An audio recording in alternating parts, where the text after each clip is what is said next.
Welcome back to our channel. In today's video, we'll guide you through the process of sharing a community via Snapchat in X. Sharing a community through Snapchat allows you to connect with others and invite them to join your community using the popular social media platform.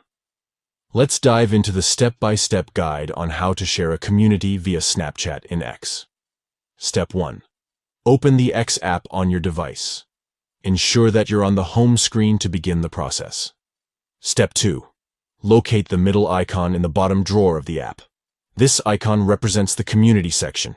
Tap on it to access the community page. Step 3. On the community page, you have two options. You can either tap on the desired community icon directly or utilize the search icon to find the community you want to share. Choose the method that suits your preference. Step 4. Scroll up on the community page to reveal additional options. Among these options, you'll find the share icon. Tap on it to initiate the sharing process. Step 5. In the sharing options, tap on Share Via and select Snapchat. This will open the Snapchat app, allowing you to create a snap or story with the community details.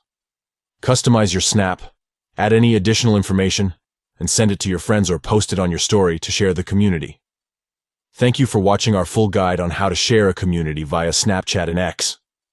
If you found this video helpful, please give it a thumbs up and consider subscribing to our channel for more informative tutorials and guides.